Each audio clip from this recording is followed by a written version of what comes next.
like we take for granted our education sometimes, and it's important to like recognize all the privileges we have. I know I'm not alone when I say that, like my parents sacrificed far too much and we're so hardworking in coming here, and so they did all that to provide us better opportunity. So it's up to us to do something with that opportunity.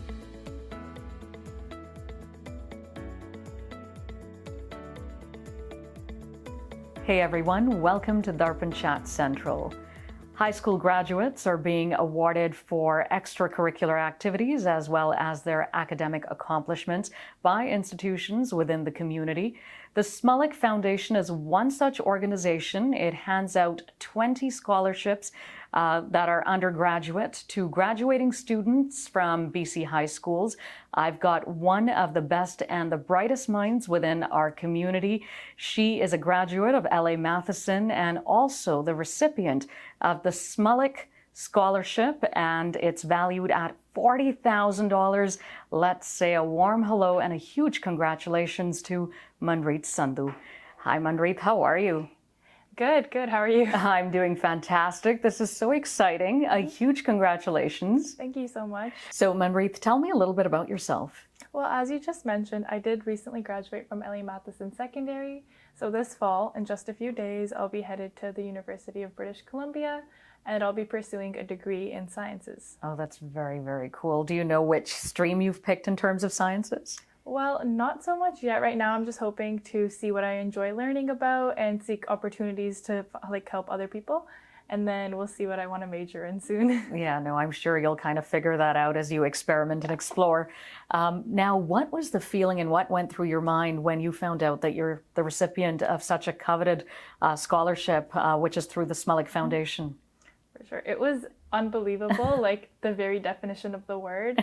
I recall after the interview, they said it would be a few days before I received the call, and it was a nerve-wracking few days.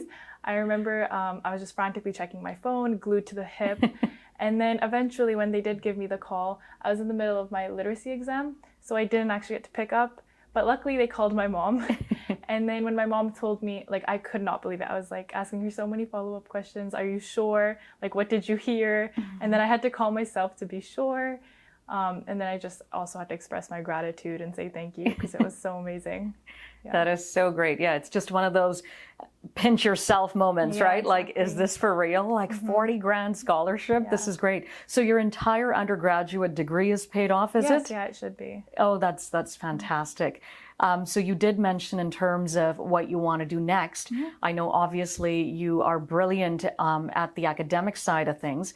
What about hobbies? Tell me a little bit about what you like to do outside of studying. Sure. It's hard to narrow down to just one thing. I definitely love to play sports. Recently, that's kind of expanded into the gym. I find that with sports, it's also for your mental as much as it is for your physical health. And so that's something I really enjoy. I enjoy also exploring different places. Hopefully when I'm older, that will manifest into traveling more. Right. But as for now, just kind of experiencing different things I feel is super important. For anyone who's interested in applying for the Cmolik scholarship and what they're looking for, tell me a little bit about that. Definitely. The process for Cmolik is a little bit different than the average scholarship. So typically it's one high school that will recruit one nominee. And for our school, at least, what it was there was a committee of teachers and they deliberated on who it would be. And then that's how you apply. I'm not sure exactly how it would be at every high school, but I imagine there's someone you can go to ask about how to apply. Or if there's like a scholarship committee, they would probably be the ones to ask. Got it. So when we talk about the actual scholarship and the process, you mentioned it's a bit different.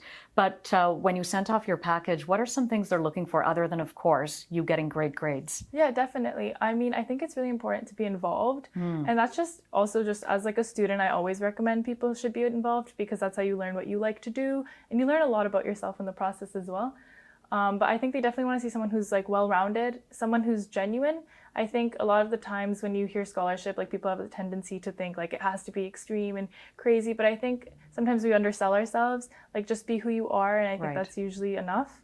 So just getting involved, being honest, and especially with scholarships, you want to be persistent and optimistic because you're bound to get rejected here or there.